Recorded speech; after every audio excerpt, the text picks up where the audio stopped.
Salut à tous, j'espère que vous allez bien. Si vous vous intéressez au marché de la mobilité, alors vous devez sans doute savoir que Xiaomi fait de plus en plus d'adeptes. Jusqu'à présent, je n'avais jamais eu l'occasion de tester un produit de la marque, mais Gearbest a eu la gentillesse de me faire parvenir un Redmi Note 3, et je me suis dit que ça ferait quand même une chouette vidéo. En attendant mon test, on va donc déballer la bête ensemble. Mais avant ça, on va commencer par évoquer les caractéristiques techniques de la bête. Le Redmi Note 3 est équipé d'un écran IPS LCD de 5,5 pouces, un écran qui est capable d'afficher une définition de type Full HD.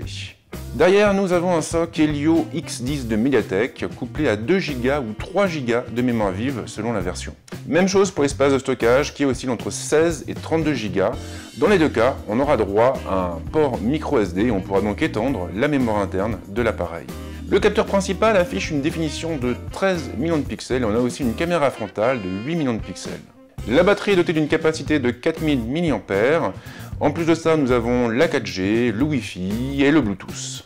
Il faut tout de même savoir que le Note 3 n'est pas compatible avec la bande des 800 MHz. En revanche, il n'y a aucun souci pour les autres fréquences. La version qui m'a été prêtée par Gearbest, c'est la version premium en quelque sorte, qui intègre donc 3 Go de RAM et 32 Go de stockage.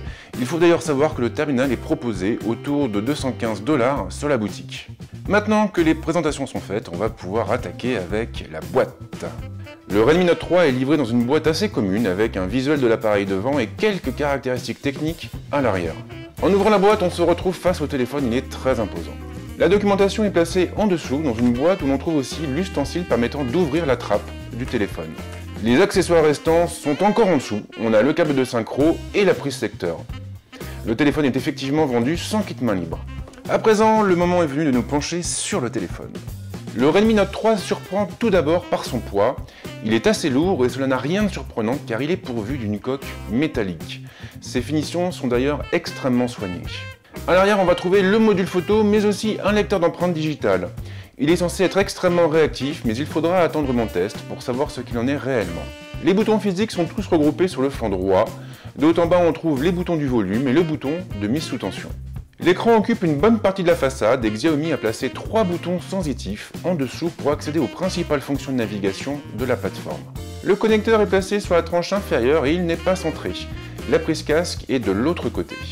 La trappe est placée sur le côté gauche, elle regroupe 2 emplacements pour 2 cartes SIM ou une carte SIM et une carte micro SD. Le Xiaomi Redmi Note 3 est clairement à des années-lumière des autres téléphones de sa catégorie. À 200 $, il se paye effectivement le luxe d'être pourvu d'une coque métallique et de finition irréprochable. J'ai vraiment hâte de voir ce qu'il y a dans le ventre et je vais me coller dessus dès à présent. Attendez-vous donc à ce que mon test soit publié dans les jours qui viennent. En attendant, n'hésitez surtout pas à vous abonner à ma chaîne pour ne pas louper mes prochaines vidéos. Et je termine donc en remerciant une nouvelle fois Gearbest pour le prêt.